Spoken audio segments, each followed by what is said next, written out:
जय हिंद दोस्तों, आज की चर्चा में आपका स्वागत है। आज हम चर्चा करेंगे भूमि परीक्षण विधि पर। दोस्तों, गृह निर्माण या घर बनाने के लिए सबसे पहला कार्य होता है भूमि चयन करना, अर्थात घर कैसी भूमि पर बनाना चाहिए ताकि वह सुख शांति और समृद्धि देने वाला हो, अर्थात हमारी वृद्धि करने वाला हो। भूमि परीक्षण के विषय में वास्तु सौख्य में आचार्य टोडरमल कहते हैं कि गृह निर्माण से पहले व्यक्ति 4 प्रकार से भूमि परीक्षण कर सकता है। वह 4 प्रकार है: गंध परीक्षा, वर्ण परीक्षा, रस परीक्षा तथा प्लव परीक्षा। गंध परीक्षा भूमि की गंध के आधार पर, अर्थात भूमि से कैसी सुगंध आ रही है, इसके आधार पर भूमि परीक्षण करना चाहिए। टोडरमल ने 4 वर्गों के अलग अलग भूमि निर्देश किए हैं। उनके अनुसार ब्राह्मण के लिए मधुगंधा अर्थात शहद की सुगंध वाली भूमि शुभ होती है। क्षत्रिय के लिए घृतगंधा अर्थात घी की सुगंध वाली भूमि शुभ होती है। वैश्य के लिए अन्नगंधा, जिस भूमि से अन्न की सुगंध आती है वह भूमि शुद्ध होती है।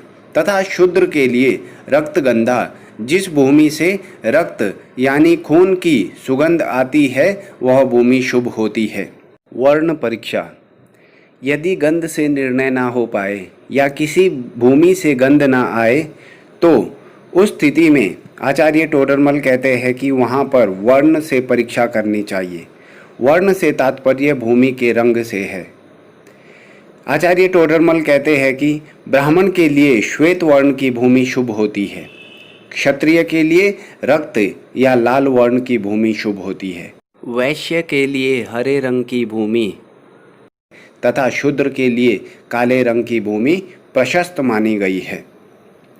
अब अगर ना गंध से ना वर्ण से परीक्षण हो सके तो रस के आधार पर परीक्षण करना चाहिए। यह भूमि परीक्षण का तीसरा प्रकार है।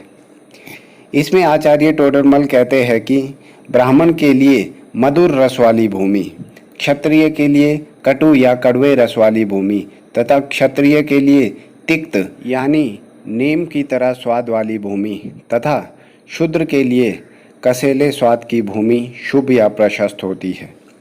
यदि इन तीनों से भी परीक्षण ना हो सके तो प्लव परीक्षण करना चाहिए। प्लव से तात्पर्य भूमि की ढलान या उतराई से है। पानी का जिस दिशा में बहाव होता है उसी दिशा की वह भूमि प्लव होगी। प्लव परीक्षण जिस भूमि का ढलान ईशान, पूर्व और उत्तर की ओर हो वह सभी वर्ण वालों के लिए श्रेष्ठ होती है तथा यदि ढलान पश्चिम, दक्षिण, आग्नेय, नैऋत्य, वायव्य की ओर हो तो वह भूमि हानिकारक होती है। इस प्रकार 4 प्रकार से भूमि परीक्षण किया जा सकता है। इसके अतिरिक्त भूमि परीक्षण का एक और उपाय वास्तु सौख्यम में वर्णित किया गया है कि घर के निर्माण से पूर्व व्यक्ति को उस भूमि पर 1 हाथ लंबा, चौड़ा तथा गहरा अर्थात जिसकी लंबाई, चौड़ाई और गहराई समान हो ऐसा गड्ढा खोदना चाहिए। उसमें सायंकाल के समय पानी भर करके सुबह उसका परीक्षण करना चाहिए। यदि परीक्षण के समय उस गड्ढे में जल बचा हो तो वह उत्तम एवं लाभकारी भूमि है। यदि केवल कीचड़ हो तो वह मध्यम फलदायक भूमि होती है, लेकिन यदि उसमें दरारें पड़ी हो तो वह भूमि क्षयकारी या विनाश करने वाली होती है। इसी क्रम में एक उपाय और भी कहा जाता है कि से आपने जितनी मिट्टी निकाली है यदि उस मिट्टी को दोबारा उस गड्ढे में भरने पर मिट्टी बच जाती है तो वह भूमि उत्तम एवं लाभकारी होती है। यदि मिट्टी गड्ढे के बराबर हो जाए तो वह भूमि मध्यम फलदायी होती है, लेकिन यदि मिट्टी कम पड़ जाए तो वह भूमि विनाशकारी या क्षयकारी होती है।